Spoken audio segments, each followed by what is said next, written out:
for the pledge. Thank you. Everybody stand for the pledge, please.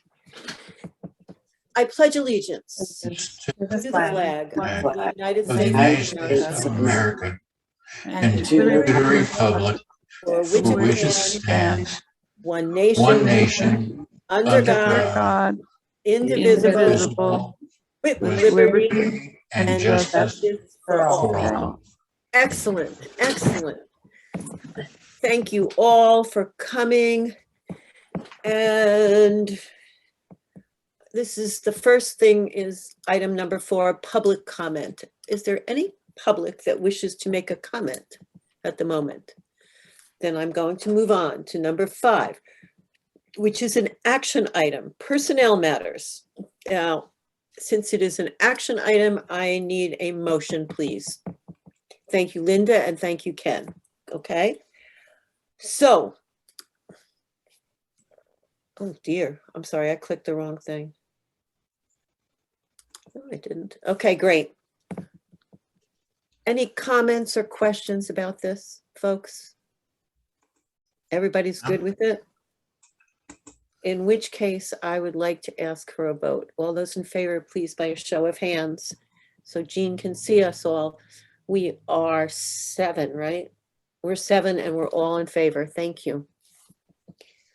Appointment, approval of tenure appointments. Linda, could I pop in? I wanted to recognize that Nicole Casamasima is on the call, and you just appointed her as a speech pathologist. So I just wanted to make sure everybody knew that Nicole is on the call with us. We're very happy to have her join. Hey, Nicole, I thought you were going to be in that tenure list with that big smile.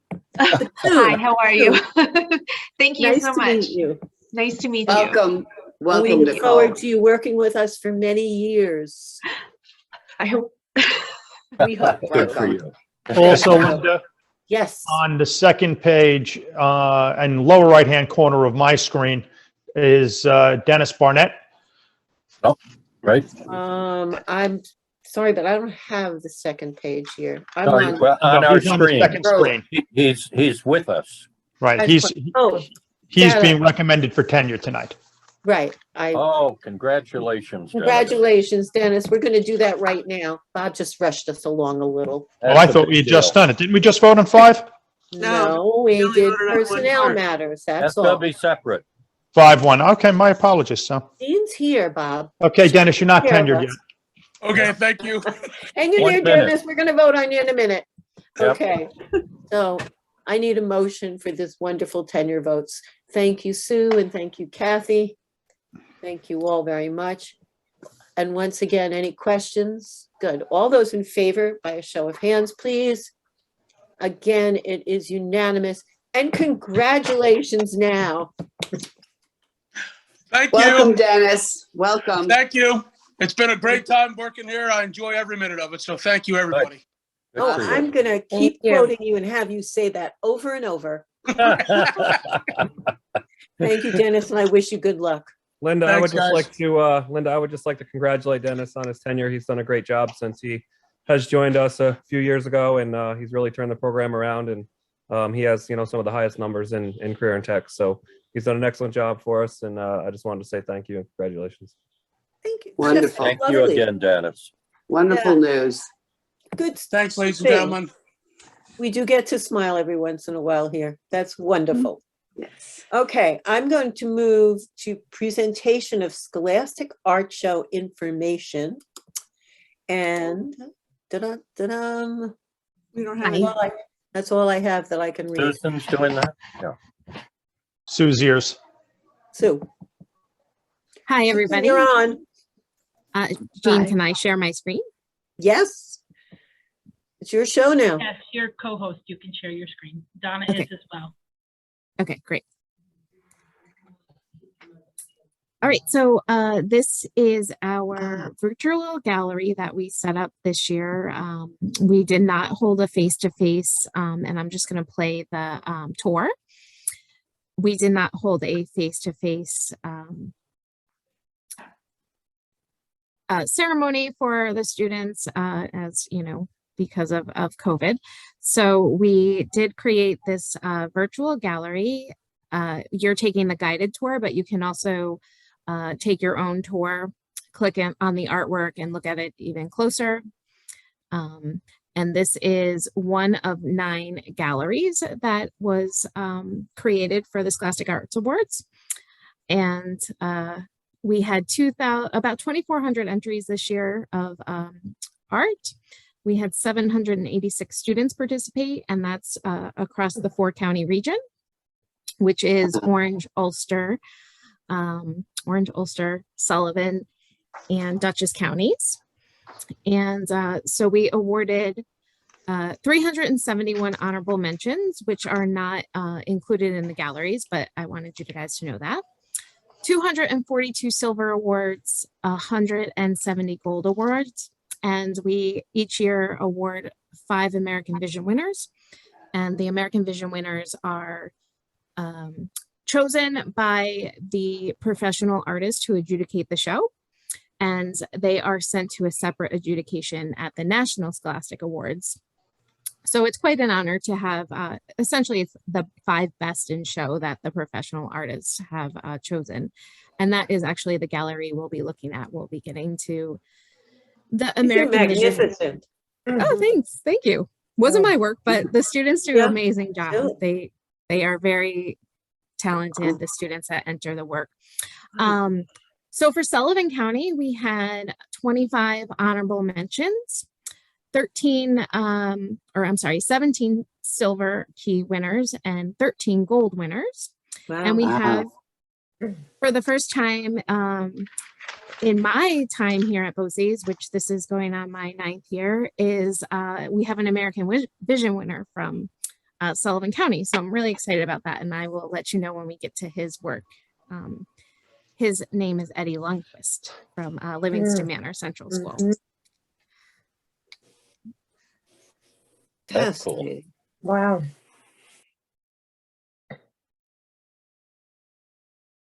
And we are almost at his work, but we've gotten really good feedback, and Donna, of course, helped us create the virtual gallery. It is a software that we're using, but her and I spent some time together creating. This is Eddie's work. This is Eddie. It is a comic art that he won an American Vision Award for. And so that all 4 pieces is one entry there. And then we're looking at the American Vision winners. That's a photography piece. Beautiful. Where's that from? Do you know? We can click, actually I can, so this one is interesting. It's a middle schooler. So you can actually take a look at the galleries. When you click on the artwork, it'll give you all the details, grade level, if you want to go into detail. Can you give us the link to this? Yep. I'll throw that in the chat. Thank you. So this is the link to all 9 galleries. And we also had a artist, his name was Alan Rubin. He's from Sullivan County, who spoke to the kids via Zoom and shared his artistic journey, which is also on that page as well, if you wanted to take a look at that. So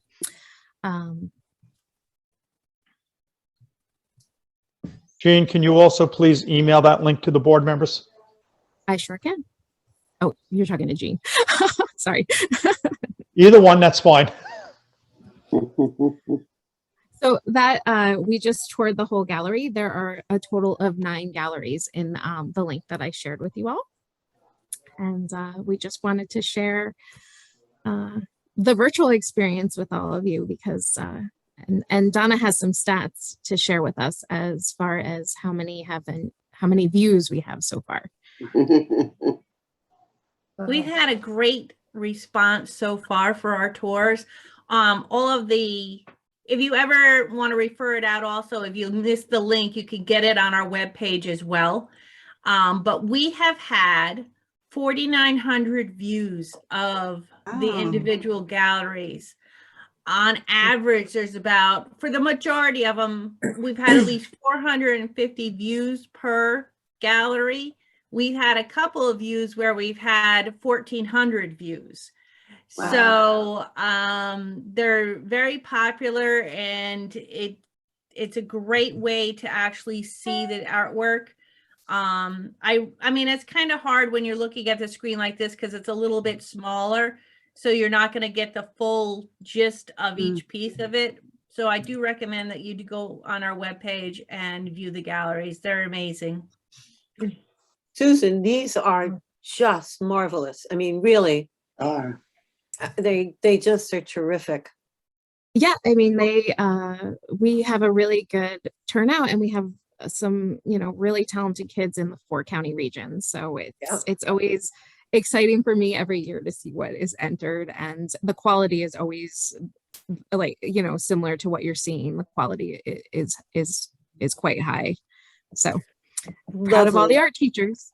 But I want to so thank much. Susan, and I want to thank Donna for all the work they put in. I wanted you to see how innovative everyone has become as a result of COVID to try to recognize our students when the norm is no longer the norm. I had a conversation with Sue that going forward, I would still like, even if we can go back to New Paltz and host the award event in their auditorium and display the artwork at New Paltz, that we still do the virtual galleries, because it gives a greater number of people the opportunity to see it. And grandma and grandpa who may not be able to get out to see little Ken's artwork can still see it in a really, really impressive setting. And just the quality of that tour, it would rival any virtual art gallery out there. So Beautiful job. Thank you, Susan. Really nice. Susan, thank you so much. Really. Thank you, Susan. You're welcome. By the way, anytime you folks want to leave, no one will count that against you after you're done. We understand. Well, then we're going to move along to the consent agenda, item 7, which is the adoption of the consent agenda, approval of minutes, approval of the previous February's minutes, and introduction to technologies statewide licensing agreement, and approval of a donation. Those are all on the consent agenda. And I would like a motion. Thank you, Ken. Thank you, Anthony. And if there are no questions, if there are questions, it's time to ask them. Okay, no questions, then let's have a vote. By a show of hands, everybody who is in favor of the consent agenda being passed, thank you all very much. Again, Jean, you got us all. And Linda, I just wanted to comment at the last minute today, you received an email that we removed an item from the consent agenda, which was the academic calendar. That'll be on the March agenda. We found out this afternoon in a meeting we needed to make last minute revisions. No problem. We're on financial matters, and we have the claims audit report. Okay. This is informational, but if anybody has any questions about the claims audit report, it was quite unique this time in that it was really simplistic. So I don't know if anybody else has any questions about that. Now's the time. Okay. The treasurer's report, which is an action item. I need a motion. Thank you, Anthony. Thank you, Carol B. And questions? Well, I just wanted to say what I always say when once a year when we look at it. I think it would be valuable for us to have our treasurer give us a little tutorial, take us through these reports once a year for at least 10 or 15 minutes, just so that we have a better sense of what we are supposed to be approving. So Vicky, not now, but I'm guessing you would be the person. No, it would be Jen Mitchell. Oh, Jen Mitchell. Okay, so we can't. Be our treasurer. Susan, but if you could arrange that up, yeah. Yeah, we talked about that, I think a month or two ago, and I thought we had said we would do that like in June, like later in the year, just to give her some footing. As long as we do it once a year, I think it's valuable. Yep. So Vicki and I did meet with the bank, just so that you know, and so we are going to get an adjustment the good news is we're going to get an adjustment to that rate. There was an error for that account. The not so good news is that we are getting a higher rate than we're supposed to on one of our other accounts. Why did I bring it up? So Oh, well. it will probably net itself out, but it was a good conversation. And it's always good to take a look at those things. And we did send you an update or an email about the two revisions that had to take place during December. So if you have any questions about that. And then I just want to point out that the warrant date on the claims auditor report was really December 31st, 2021, not 2022. So we'll make sure that that gets corrected also. Thank you. Because we have to document those. Right. Yeah. It's informational, but we want them to be accurate. Yes. So So if anyone has any questions about those two revisions we had to make, Vicki and I are happy to answer any questions. okay, if no one has any questions now, you can always save them if you want to, if they come back, that's not a problem. But now we need a vote. So all those in favor, please raise your hand. Okay, again, it's unanimous. Thank you very much. Going on to number 9, which is action discussion item, acceptance of the OSC audit and corrective action plan. Okay, do we have, that's an action item, isn't it? Yes. Okay, great. I need a motion. Sue, thank you. I need a second. Linda, thank you. Now's the discussion time, ladies and gentlemen. Questions, comments? We're all happy with it? I think Okay. we discussed it before. I think it's fine. I think they did a good job. Just keep on it. Thank you all. If you're in favor, please a show of hands. Everybody in favor, it's unanimous once again. Thank you. And now we have the cafeteria price increase, which is also a discussion and an action item. So I need a motion. Carol B, thank you. A second. Tony, thank you. Discussion, questions. I can remember paying a quarter for the school lunch. Oh, yeah. Now, that was back in the last century. Yeah. Wasn't in the first half of the last century, but it was close. I remember a 10-cent toll getting from Yonkers into Manhattan. Wow.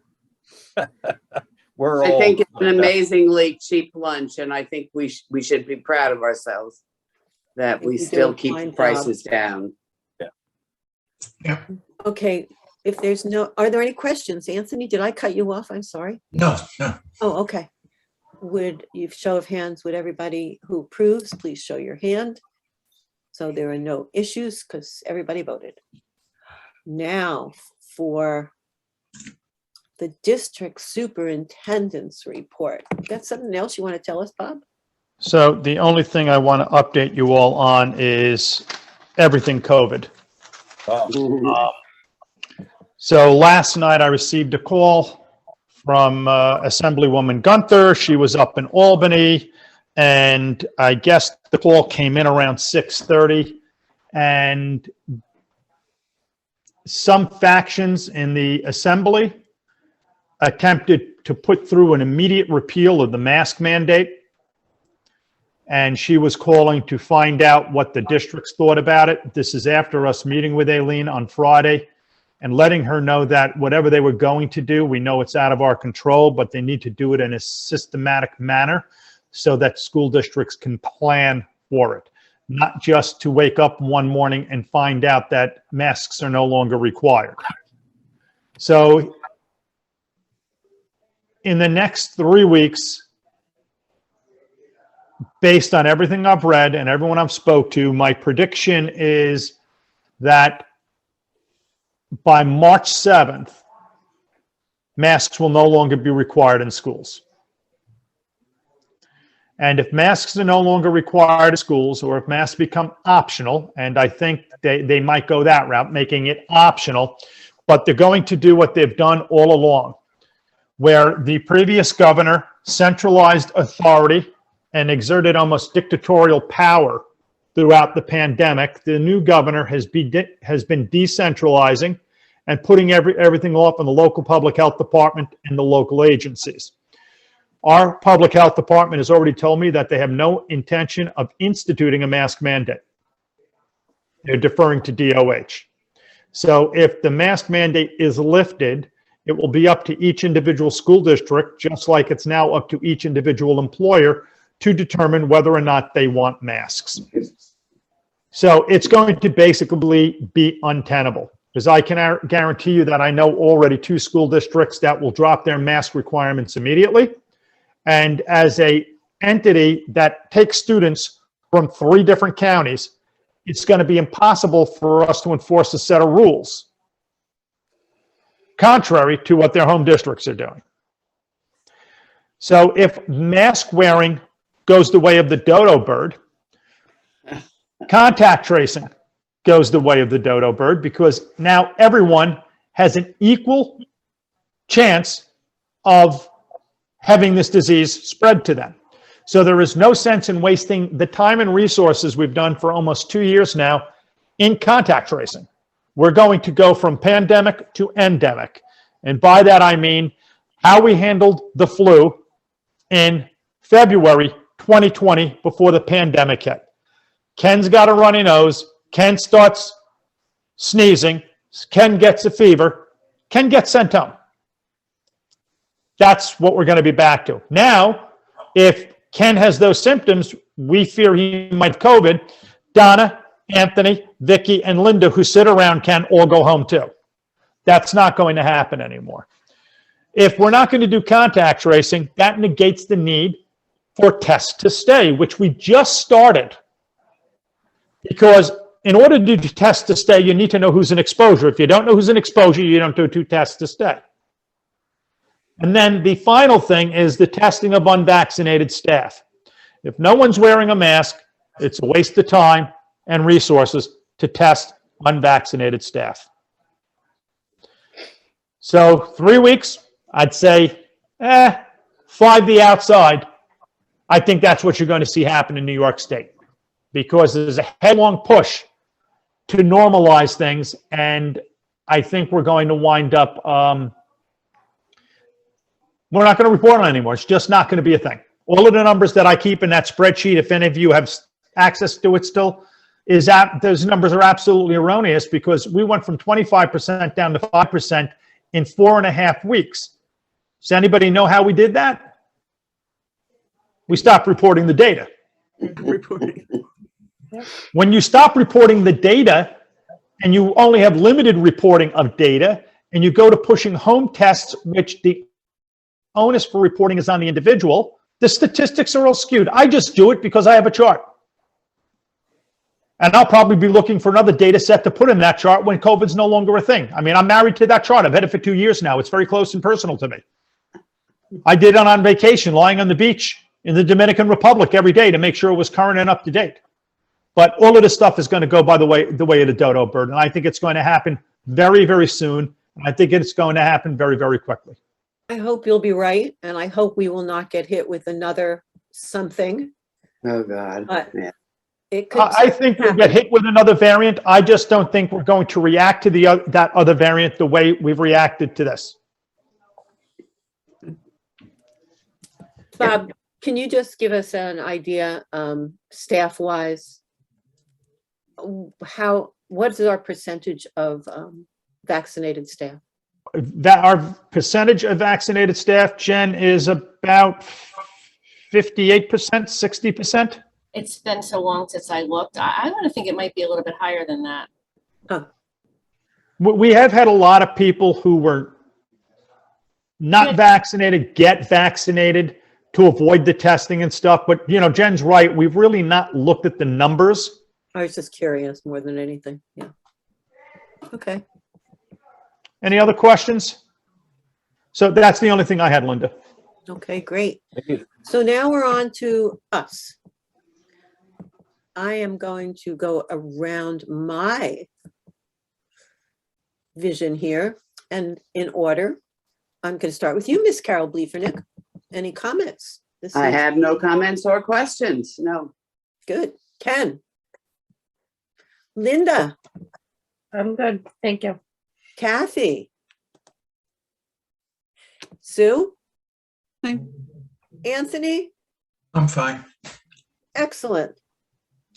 Our next, when is our next Jean, when is our next meeting? It's a regular Tuesday, right? It's regular Tuesday March meeting. 16th. I mean, 15th. March 16th. March 15th. Tuesday, March March 15th. 15th. Excellent. Thank you all. Kathy? Make you're a on. motion to adjourn the meeting. I needed a second. Yep. Thank you all for that second. Happy and- trails, everybody. Take Be care, well, everybody. be safe, be healthy. Take Bye. care. And Be those of safe. you that are working, thank you for all you do and all you say.